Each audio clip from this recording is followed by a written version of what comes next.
Pour faire un petit témoignage, j'ai à la fois 3 casquettes. J'enseigne depuis 7-8 ans dans une école d'ingénieurs à Casablanca qui s'appelle Hassania. À ce titre, je vais vous parler de l'évolution d'un rapport homme-femme chez les jeunes étudiants de 20 à 22 ans. Je suis également, je co-dirige une entreprise, une petite PME qui s'appelle Yasmine, et en même temps, je suis vice-président d'une association qui s'appelle TIZI, qui fait la promotion du leadership de la nouvelle gouvernance. À Hassania, il y a un module qui s'appelle le module culturel. J'ai constaté qu'il y avait beaucoup de groupes, naturellement, qui n'étaient pas mixtes du tout. 8 femmes, 8 hommes. Pourquoi? Parce que la société marocaine est très conservatrice. Donc vous avez 8 garçons qui travaillent ensemble, 8 filles qui travaillent ensemble. Quand on faisait les soutenances la première et la deuxième année, on constatait que les groupes de filles avaient en moyenne 14, les groupes de 8 garçons avaient 12,5, 13, et les groupes où il y avait une parité, une mixité, de 4 à 4 ou 3 à 5, étaient à 15, 15,5. Donc on a constaté qu'il y avait une complémentarité qui avait un impact sur les autres. Donc on a fait, en 2009 je crois, on a fait une initiative très simple. On a dit, il y a un malus de 2 points dans la note s'il n'y a pas un groupe mixte. Dans la société, dans l'entreprise. Votre invitation m'a amené à revenir un peu à mon entreprise et j'ai sorti les bilans sociaux de Yasmine en 2007 et en 2014. Voici ce que j'ai constaté. Nous étions 13 en 2007. Sur les 13, il y avait 10 hommes et 3 femmes. Et les femmes étaient à des postes subalternes d'assistantes.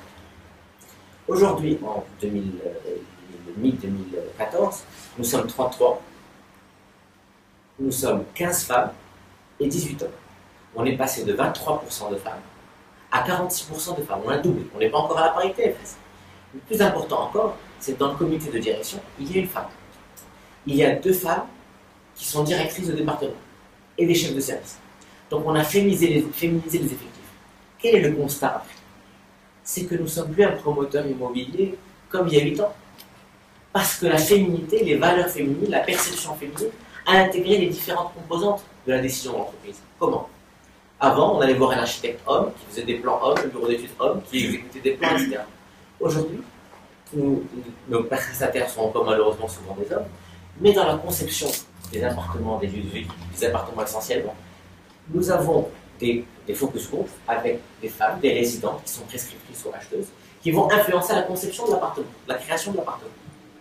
Avec de la femme qui est dans le comité de direction qui me dit mais nous, nos habitudes de femmes. Donc la conception des espaces a changé. La conception des campagnes de communication. Aujourd'hui, c'était des campagnes très rationnelles, etc. Aujourd'hui, elles sont beaucoup plus équilibrées. Et enfin, on a introduit un service qui n'existait pas, qui s'appelle la relation client et le service après-vente. Aujourd'hui, quand Yasmine livre un appartement, il y a des femmes qui habitent seules parfois, on a des problèmes d'ascenseur, des problèmes de d'électricité, de plomberie. On fournit des services qui permettent de penser à la relation de vie. On pense à la vie, on ne pense plus fonctionnalité, on ne pense plus rentabilité. On pense à la vie. Même nos locaux ont changé. Donc la féminité va apporter une transformation profonde dans la culture de l'entreprise. Et ça, c'est fondamental. Le troisième point, c'est dans le Tarek Ibn Ziyad Initiative. Qu'est-ce que Tarek Ibn Ziyad Initiative? Nous sommes un réseau associatif créé 6 mois exactement après le 20 février. Nous avons un symbole qui est Tarek Ibn Ziyad. Ça aurait pu être la Qaïda, mais c'était Tarek Ibn Ziyad.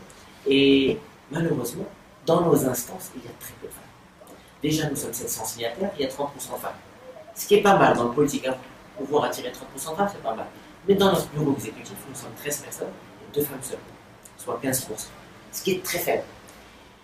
Et nous voulons faire une politique de parité et d'égalité. Mais nous n'y arrivons pas parce que nous ne sommes pas suffisamment appealing, pas suffisamment intéressants pour les femmes. On n'attire pas, et c'est notre responsabilité. Qu'est-ce que fait TIZI? En fait, TIZI, c'est un véhicule, c'est une prépa politique. Nous sommes une jeunesse politique non partisane. Nous sommes affiliés à aucun parti politique. Et nous avons 2 missions. La première, c'est d'attirer des jeunes qui ont des valeurs et des compétences chez TIZI. Parce que les partis politiques ne n'ouvrent pas nécessairement les portes. Les portes sont grandes ouvertes et on les initie, on les forme aux différentes techniques de leadership. Leadership personnel, leadership éthique et leadership politique. Et ces jeunes, l'output de TIZI, c'est de sortir des jeunes futurs leaders, des femmes et des hommes, qui ont des valeurs et des compétences pour aller rejoindre les partis politiques ou pour faire leur carrière dans la gouvernance. Donc on veut produire des jeunes leaders. La deuxième mission de Tizi, c'est d'augmenter l'awareness. Le political awareness, c'est la prise de conscience politique des jeunes, les femmes et les hommes, pour que les femmes et les hommes aillent voter, pour que les hommes et les femmes aillent se présenter aux élections locales, communales ou législatives. Qu'est-ce qu'on a fait pour arriver à appeler vers nous les femmes? On est arrivé par une première conclusion qui disait c'est bien d'attirer les femmes dans les prépas, c'est bien d'être appealing chez Tizi, c'est bien d'être appealing dans le Parlement, mais ensuite, quand les femmes sont dans le Parlement, quand les femmes sont dans les partis politiques, il y a des quotas d'entrée au départ, elles arrivent par leurs compétences. Les femmes qui étaient en tout cas autour de la table disaient nous, on préfère jouer à la méritocratie, mais au moins on favorise on crée les conditions favorables d'entrer au moins dans les antichambres de l'exercice de la responsabilité. Quand une femme qui a milité dans l'associatif, qui a réussi, elle a une formation exécutive, une formation locale, une formation pratique sur le leadership, puisque vous parlez beaucoup de leadership, eh bien ça lui donne des aides pour aller plus haut, plus vite. Aujourd'hui, par exemple, Leila Randi, qui a été Sport 2013 de Tizi, a été éligible à la bourse Tizi Harvard. Et Leila Randi ira, Inch'Allah, en mai prochain, parce qu'elle vient d'accoucher, à la Harvard Kennedy School pour une formation Women in Power, pour se s'outiller en know-how américain dans les pays où l'égalité a déjà fait ses preuves. Donc, outiller les femmes qui veulent arriver à la gouvernance avec des techniques de leadership. Et je finirai sur le dernier point, qui est le suivant, qui est créer les conditions favorables. Ça, c'est le point fondamental. Quand on a des réunions politiques qui démarrent en principe à 17h, qui ne démarrent qu'à 19h et qui finissent à 23h, les femmes ne vont pas venir. Quand vous avez des réunions qui durent 4-5 heures, les femmes nous ont dit, je répète, les femmes, nous, on est très efficace sur le temps. Si je viens pendant 1 heure, 1 heure et demie, il faut que je sois efficace. Je ne peux pas passer mon temps à discuter. Donc il faut s'organiser pour que la femme puisse participer à ça. Les femmes sont souvent en compétition avec les hommes en permanence dans la vie.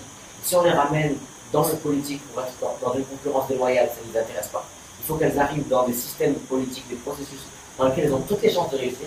Elles le savent préalablement, qu'elles n'ont pas besoin de faire 2 fois plus d'efforts que les hommes. Et le troisième point, c'est très important, c'est savoir valoriser à sa juste valeur la contribution des femmes et affirmer, leur rappeler, leur faire prendre conscience de leur valeur. Parce qu'elles peuvent ne pas le voir. Donc quand on fait prendre conscience aux femmes qu'elles peuvent apporter beaucoup dans la gouvernance d'un pays, et bien on a beaucoup plus de chances de les ramener parce qu'elles vont avoir de l'intérêt pour elles, pour sa société, pour ses enfants. Notre débat chez Tizi, c'est comment faire en sorte que demain il y ait 10 ministres femmes parce qu'elles vont travailler l'égalité naturellement. Donc, pour revenir à ce que vous disiez, non, donner des outils, mettre à disposition aux femmes des outils de leadership politique, ce n'est pas leur donner des armes, c'est leur donner des atouts pour mieux exprimer leur talent, pour arriver à des postes où elles vont influencer profondément la société. Donc le leadership féminin, c'est quelque chose d'extrêmement important. Et donc j'en profite pour faire appel aux femmes, à ça et à toutes les autres, parce que nous avons besoin d'une pépinière de femmes à qui on mettra à disposition gracieusement et des formations au Maroc leadership et des formations internationales. Donc on a besoin d'avoir des femmes qui prennent conscience qu'on a besoin d'elles.